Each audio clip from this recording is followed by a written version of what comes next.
Tremendo vacilão, informa.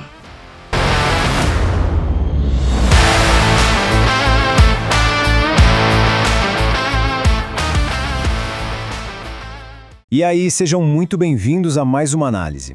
Hoje, a gente vai preparar o terreno para explorar um texto profundamente emocionante sobre como 5 figuras icônicas da nossa cultura lidam com uma realidade que vira a vida de cabeça para baixo, a doença de Parkinson.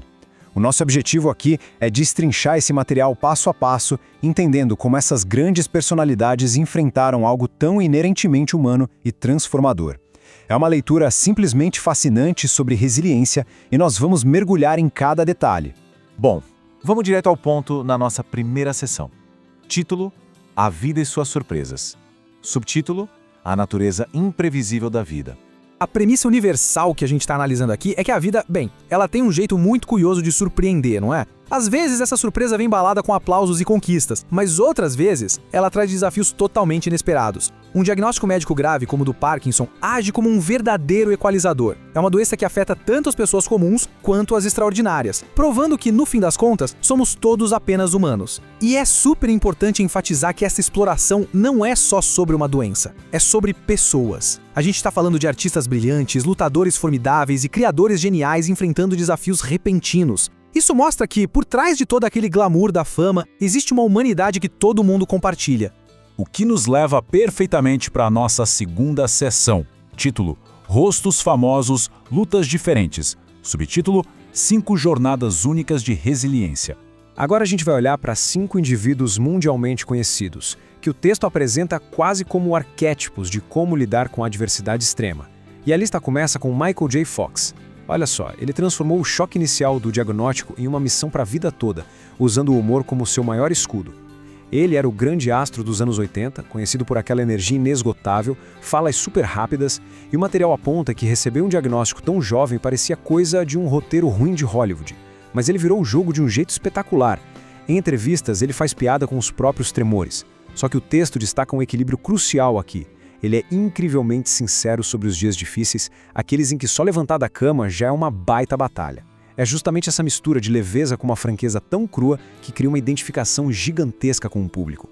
E isso ilustra de forma brilhante o caso de Muhammad Ali. Antes, o mundo inteiro conhecia o poeta do ringue, rápido, mega confiante, sempre provocador. Mas, com a doença, veio a transformação para o símbolo de resistência. Os movimentos ficaram bem mais lentos, a voz diminuiu. O autor destaca aquele momento inesquecível de 1996, nas Olimpíadas de Atlanta. Quando Ali acendeu a tocha, as mãos tremiam. O esforço físico era visivelmente imenso, mas o olhar estava lá, firme, transbordando dignidade. Foi um silêncio mundial, um respeito absoluto por um campeão que continuava lutando, só que agora num ringue completamente diferente. Avançando um pouco, vamos ver como isso se desenrola num cenário totalmente diferente com Robin Williams. Sabe, existe aqui uma dualidade que corta o coração. De um lado, aquela alegria pública que a gente via, uma energia inesgotável, improvisações geniais que faziam todo mundo chorar de rir. Só que, escondido de todos, havia um verdadeiro turbilhão interno. O diagnóstico revelou um quadro clínico super complexo, envolvendo confusão mental, ansiedade profunda e uma batalha interna que é até difícil de explicar. O texto nos lembra de um jeito muito tocante que aquele sorriso famoso que a gente tanto adorava nem sempre refletia a paz interior. A nossa jornada nos leva então para o mundo da música com Neil Diamond. Ele escolheu fazer uma despedida para lá de elegante dos palcos. O texto conta que ao revelar o diagnóstico, ele tomou a decisão super dura de parar com shows ao vivo simplesmente porque não queria entregar menos do que o público estava acostumado a receber. Mas a grande sacada aqui é que ele não sumiu. Ele manteve a luz dele acesa e continuou extremamente próximo dos fãs através da composição, provando pra gente que dá sim para encerrar um capítulo com imensa classe e ainda assim manter os laços totalmente intactos. E aí chegamos no Ozzy Osbourne, muitas vezes visto como o indestrutível príncipe das trevas. A reação dele tira de cena qualquer máscara de super-herói. É isso, vamos lidar com isso também. O texto mostra uma resposta incrivelmente humana e pragmática da parte dele. Pensa bem, alguém que já sobreviveu a tantas situações extremas e parecia ter uma resistência de outro mundo, de repente bate de frente com uma dor real e limitações físicas bem frustrantes. É um lembrete tanto de que até as figuras públicas mais duronas, que parecem inatingíveis, enfrentam fragilidades absolutamente humanas. Mudando um pouco o foco, entramos na nossa terceira sessão. Título: A Realidade dos Dias. Subtítulo: A Verdade Diária por Trás da Fama. A nossa análise faz uma transição super importante aqui. A gente deixa as jornadas das celebridades um pouco de lado para olhar para a realidade universal de conviver com essa condição no dia a dia. É a verdade nua e crua que bate na porta. Não importa o tamanho da conta bancária ou o nível de fama da pessoa. Existem diferentes mecanismos de enfrentamento, e o texto aponta com clareza que não tem um jeito único ou certo de lidar com Parkinson. Cada pessoa reage de uma forma. Tem quem use o humor como válvula de escape. Outros já preferem o silêncio absoluto. Tem gente que decide se afastar totalmente dos holofotes para focar na saúde, enquanto outros escolhem fazer o oposto. Chegam ainda mais perto do público e usam a própria voz. A mensagem principal é que o caminho escolhido precisa fazer sentido para a realidade emocional de quem está vivendo aquilo. O contraste brutal da rotina descrito lá na fonte é constante. De um lado, a gente vê os dias bons, aqueles momentos em que tudo parece estar sob controle. Dá para dar risada, trabalhar, levar uma vida quase normal. Mas, em total oposição, vem os inevitáveis dias ruins, quando o próprio corpo decide não responder aos comandos da mente, a paciência zera rapidinho e a tristeza bate forte. O material sublinha exatamente isso. Momentos de controle vão estar, para sempre, misturados com dias de profunda frustração. Bom, vamos à seção 4. Título: O Poder do Apoio.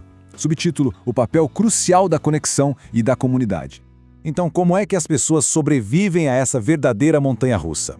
O segredo para navegar por essas águas turbulentas é, sem dúvida, ter um forte sistema de apoio. A gente vê aqui de onde vem essa força. A compreensão da família e a presença firme dos amigos dão aquele conforto imediato na rotina. Tem também o abraço do público, o respeito dos fãs. Mas olha que interessante, o material destaca uma força que age numa escala muito maior, na sociedade como um todo, os exemplos públicos que ajudam a reduzir o estigma. Quando figuras famosas resolvem falar abertamente sobre a doença, elas não estão só ensinando as pessoas, elas estão ativamente diminuindo o medo e o preconceito na sociedade. O grande ponto de toda essa exposição pública se resume a uma mensagem simples, mas gigantesca: você não está sozinho. O autor sugere que esse é o maior presente, muitas vezes nem dito em voz alta, que essas celebridades entregam para a sociedade. Ao quebrarem o silêncio sobre a própria dor e as próprias batalhas, é como se mandassem uma mensagem direta para milhares de pessoas anônimas que estão passando pela mesmíssima situação. É dizer para quem acompanha tudo isso de casa que ninguém precisa encarar a escuridão sem ajuda. Essas pessoas são vistas e têm companhia. E chegamos à nossa quinta e última sessão. Título: A Trilha Sonora da Vida. Subtítulo: Uma bela metáfora para a jornada humana. Agora, o que é realmente cativante neste ponto da análise é que o texto usa uma ferramenta narrativa muito bonita, comparando as trajetórias de vida com uma trilha sonora. É um jeito super poético de sintetizar como é complexo viver e envelhecer com uma doença crônica. O passo 1 começa com aquela música super animada, cheia de energia, que representa o auge da juventude, os dias de glória no ringue, o palco lotado. Depois, a melodia evolui para o passo 2, um trecho mais lento, mais profundo, que simboliza a chegada da doença, exigindo passos bem mais cuidadosos e um ritmo totalmente novo. E por fim, o passo 3 termina com algo esperançoso e verdadeiro. O material faz questão de frisar que não é aquele final perfeito de conto de fadas, mas sim um final autêntico. E a autenticidade tem um valor inestimável. O que deixa a gente com uma pergunta bem provocativa para fechar. O Parkinson define quem essas pessoas são? A resposta contundente que a gente tira do material de hoje é não, apenas muda o ritmo da história. Todas essas figuras continuam sendo exatamente quem elas sempre foram na sua essência. Grandes artistas, lutadores brilhantes, criadores geniais, humanos cheios de falhas e forças. A grande lição que fica desse texto é que os desafios que aparecem podem até mudar o compasso da música, mas nunca, de jeito nenhum, tem o poder de definir a nossa verdadeira identidade. Gostando, meus vacilões? Deixem seu like e inscrevam-se no canal. Até a próxima do Tremendo Vacilão.